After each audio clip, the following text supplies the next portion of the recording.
There's Lindgren waiting for it. Gave it away. Puck stolen by Bedard. Bedard trying to pull away. Connor Bedard can't get the shot away. Appeals for a penalty. Won't get sure it. Does. He ended up right in the referee's lap right there. He thought he got his hand whacked at the last second. How would you have reacted if you were Connor Bedard in this situation? Would you have yelled at the ref, or would you have stayed calm and composed? If you've played any solid level of hockey, you know this exact feeling Bedard is going through. And 99% of players are going to be pissed. He's trying to win an NHL game, and someone does something illegal that prevents him from scoring, and the refs don't call it. Now, I'm not here to debate whether it was a penalty. Instead, what I want to talk about is what Bedard said after the game and how it can help you as a hockey player. You know, obviously in the moment you think it's a penalty, but I got to control my emotions in a better way, and you know, I put our team in a vulnerable spot there, so I just got to be better.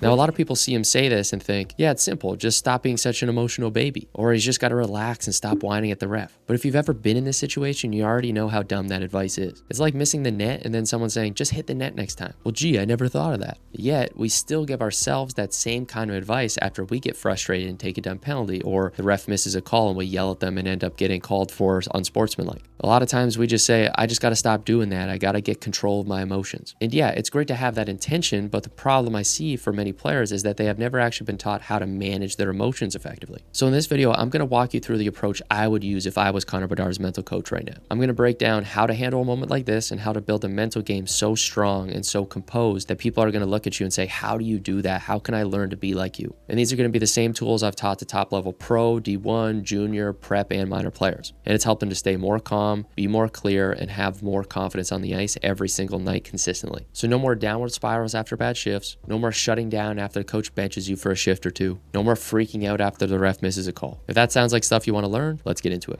So what you need to understand is that emotions are always going to be part of the game. You can't just remove emotions from your brain like some people claim you can. We're not just robots. And for someone like Bedard, emotions like anger are great. I think anger is a big reason why he's been playing so well this year. He's battling way harder for pucks, he's hitting, he's getting in scrums after the whistle, and he's even said it to the media that they're not taking any more shit from bigger teams. And I think this is a huge step for Bedard, because as the saying goes, as a leader, you can't ask your followers to do something you're not willing to do. So he's going out there and doing what needs to be done. So for any high-level player, the goal is not to get rid of emotion, it's to learn how to actually control it, manage it, and direct it into what you want to use it for. But how does a player really do that? First, you got to understand how the mind really works under the hood. So there's basically two layers to your mind whenever you're playing a game. First is your calm, present, confident self. This is the version of you that plays free, reads the play, trusts your instincts, and feels like you're just flowing out there. This is what flow state really is when you're in this state. In one of the best mental game books I've ever read called The Inner Game of Tennis, they talk about this as self 2. And then in the psychological approach IFS, they call this being connected to self. But I just like to call it your true self, because this is who you are when you're truly playing your game. So when you're in that state, you're not overthinking. You just see it, you feel it, you do it.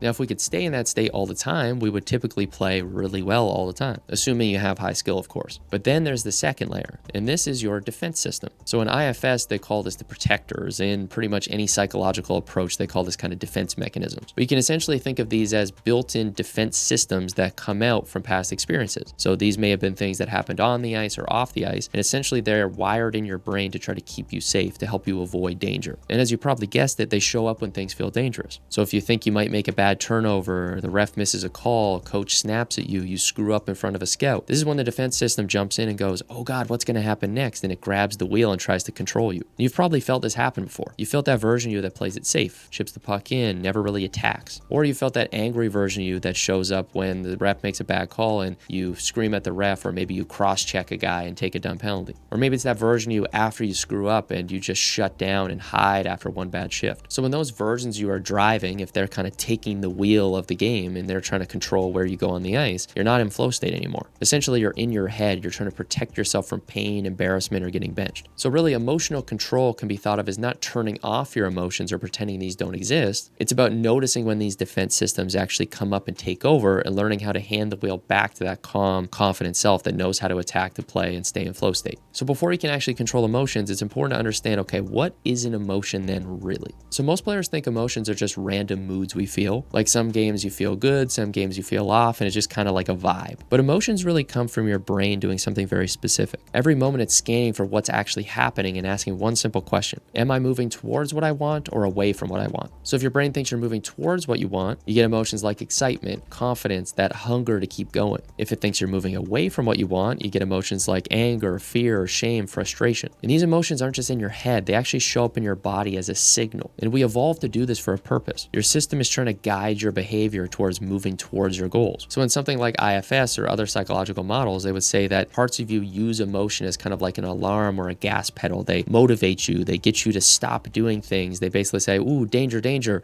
chill out. And again, their goal is to try to protect you and push you away from danger. And that's exactly why we get that nervous feeling when we stand at the edge of a cliff. It's our body starting to say, ooh, we need to get away from this danger. And you can kind of physically feel it in your body to move away from it. So when you feel a big surge after a turnover, a bad call, or getting benched, that's not random. It's just your system saying something's wrong. We might be in danger. We need to change something. And the problem isn't that you feel it. It's good that you have these signals. It means you're a human. It means you have goals. And it means, ooh, I might be off track from that goal. The real problem is when we don't notice it early and it hijacks our game and makes us play like a player we don't want to be. And this is where getting to know your emotional profile really matters. And so there's no one perfect emotional state. Some guys tend to play better when they're angry. Some players play better when they're a little anxious. Some go and get numb and kind of just find that if they don't care and they just go out and play, that works. If they go out and just kind of have fun and be loose, that works. The key is being able to notice what state really works for you and then what states don't work for you, and recognizing when one of those negative patterns starts to come up to try to protect you, and basically being able to step in and stop it. And the simple way to do this is start to map out these emotions in the body before you get into a game. Start to notice when you have an emotion come over you. Is it in your chest? Is it in your face? Do you feel it in your stomach? Where do you feel it? And when you start to map it out, you start to learn, oh, I can feel it popping up. And this brings your attention to it very quickly because you have that skill of noticing it. Just like if you notice, ooh, I keep making this dumb play on the ice, you can be aware that's a dumb play. I notice when I'm doing it and I can correct it very quickly. Same thing with emotions. So when you start to notice your emotions in certain areas of the body, it goes from, man, I just lost it, I wish I didn't do that, to I had that angry version take over. I could feel it in my chest. I know what it is. I know the steps to get back to my game. And so we'll talk about the process to do that in a second. But one thing I want to talk about is this idea of what you need to be thinking over the course of a season and how important it is to manage your emotions over the course of an entire season, not just like one game or one big shift. So once you start to understand that emotions are really just your system responding to, am I moving towards or away from something, you start to notice your own patterns in your body and you start to see your whole season differently. Every bad bounce, every missed call, every benching, every time you make a mistake, it's not bad luck. You can actually start to see it as a test of whether you can stay true to yourself and stay in flow. It becomes an opportunity instead of a problem. And so in these moments, do you stay in yourself? Do you stay connected to that confident place? Or do you let the defense systems take over? And this is a huge part of what coaches, scouts, and GMs mean when they use words like good character, he just gets it, he's a great leader. They're not just talking about being a nice guy in the locker room. They're talking about what you do in moments of emotional stress. When someone slashes you, do you retaliate and take a selfish penalty? Or do you stay out of the box? If you make a mistake, do you sulk and go back to the bench and lock down? Or do you actually dial in and actually play better the next shift? If one of your teammates makes a mistake, do you snap at them or do you stay calm and composed? Now, if we go back to Bedard, that clip is one of those moments. So he gets slashed, no call, and his system fires that full rage and he reacts and takes a bad action. And every player at high levels goes through this at some point. You're going to make mistakes, emotions are going to take over. The difference is how fast you can come back to yourself and connect to that confident place again. And over the course of a full season, that's what separates players who coaches trust from the players they say are risky. See, these players can have a similar skill set, similar kind of speed and shooting and stick handling, but if they have different emotional responses at big moments, who do you think they're going to put on the ice? So as you're working on your skills and your physical tools every day, you also want your mind to be something that pushes you forward in these big moments, not something that pulls you back and blocks you whenever you feel stress or something emotional happens. The last thing you want is your emotions to make you crumble in that exact situation where you could have shown composure, shown leadership, and shown real control of yourself. And this is why emotional control is a skill that matters so much. I'm not just saying it because it sounds cool or makes me sound like some spiritual guy. It's because learning these skills allows you to behave the way you want in these moments. So now let's break down the two levels of emotional control so you can actually know how to train it and how to deal with emotions in the moment. So making this practical, there are two levels of emotional control you need to build. So you have in the moment control, which is during games, and then you have long-term rewiring, which is what you do between games. If you train both, you turn moments like Bedard's slash into a rep instead of a spiral. So level one, in the moment, this is your in-game protocol.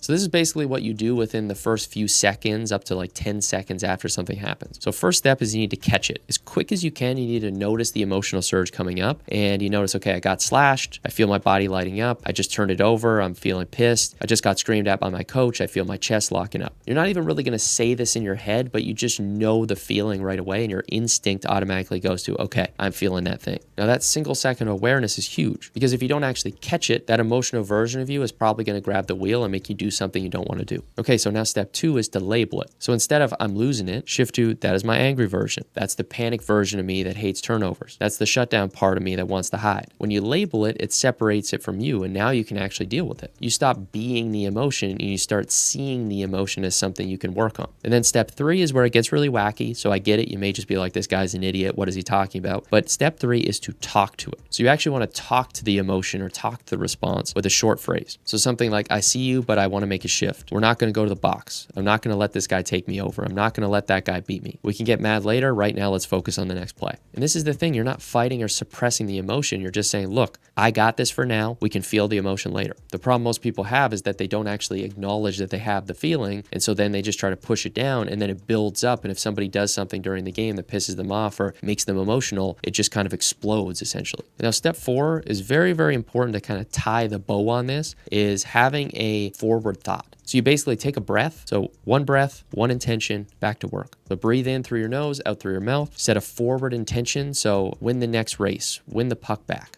Right? And you can literally do this like in a shift. It only has to take like 3 seconds if you've actually practiced this skill. Just like any other physical skill, the more you do it, it becomes something that happens almost instantly. So you're not aiming for perfect zen or never feeling an emotion. The goal is simple. You don't want to react in a way that hurts your game or hurts the team's game. And so one other hack you can do, and this is something I teach to all players, is this idea of marking your identity. And so saying, I am the person who does this. I am this type of player. And so in this case, you can set a rule for the season that I never yell at refs. I run this protocol, right? And that clarifies I'm the type of player who does this thing in this situation. And it sounds kind of dumb, but when you do it and you really clarify this is who I am, then it creates basically like a flag in the ground that allows you to know, oh, when this thing happens, this is who I am, and I know I run this protocol, I've memorized this protocol, and that's what I do. Just like a shooter, somebody who really declares I'm a shooter, I'm a goal scorer, then what they do when they get the puck is they think I'm a shooter, I find a way to shoot the puck, and it becomes more and more automatic. This is why the identity is so important. And one of the next videos we make, we're going to go really in depth with this. And so if you can learn to really master your emotions and keep that standard consistent, coaches and scouts are going to notice over time. And now for level 2, this is long-term rewiring, and this is what you do between games. So this is really about building trust in your inner system. And this is a much more complex process. So I'm going to simplify it down a lot here. So essentially, the more your nervous system learns to trust you and you understand how to be in that calm, composed place all the time, the less often those emotions are going to hijack the wheel and start to make you do stupid things. So you take this by looking at things you've done in games and then doing mental simulations of things you want to improve on. So let's just simplify it down to that Bedard example. So in that moment when Bedard gets slashed and then he's about to react to the ref, this is basically a part of him taking over, and it's pissed, it's really mad. And so what he could do to work on this, if I was his coach, is I would actually have him not avoid that and pretend like it didn't happen or say, ooh, just learn from it. I would have him actually practice going into that situation, feeling the feeling, identifying it, and running the play we just talked about of what to do in that moment. Now, what you can also do to go even deeper with this is you can start to ask that emotion, why did you react that way? What are you trying to protect? Like, what's going on? And again, this is the talking to the emotion thing that sounds kind of wacky, but when you start to understand it, you realize, wow, like I can actually understand how that reaction occurred, why it's happening. And this allows you to then start to build trust with it because you can ask it to kind of chill out. I don't have to react that way. And as you practice that situation in your mind over and over again, you notice that it becomes kind of diffused. It starts to kind of dissipate and it doesn't have that same strength that it did before. So the next time you get in that situation, if you've done enough of these reps and really unwired that strong response, it doesn't mean the emotion goes away, but the emotion isn't going to take you over. It instead is like a signal that you now direct and take that energy. This is the key piece, is you take that energy and then you direct it into the next play. And that's why that in-game process is so key. And the outside of the game process is really learning how to kind of dial in that process. And then again, there's like a whole deeper thing we can do, but that's not going to be for this video. So if you want want to go deeper with this and build a full mental system instead of just trying to remember 1 or 2 things from a video, there's 2 links below. The first link explains what it looks like to actually work with us. This is going to break down what it would look like to actually work on things like we just talked about, how to build an in-game routine, how to actually rewire your mind in depth and really go deep into becoming the type of player that is just unstoppable, both mentally, emotionally, and also in terms of how you make decisions on the ice. So you can watch the video, you can apply if you want to learn more about working with us. That's an opportunity. We don't work with everybody. We truly actually reject most players because we just don't want to waste your time. But if we think we can help, we'll let you know, we'll reach out, and then we'll set up a call to kind of talk through things. So if you're not interested in working with us, but you still want to go deeper with your mental game, the second link is to our free training that breaks down the identity shift system in more detail so you can start applying the tools to your own game. Choose whatever fits best. Either way, I really hope you enjoyed the video. I hope you got a ton of value from it. Have a great rest of the day. Have a great rest of the week. See you in the next video.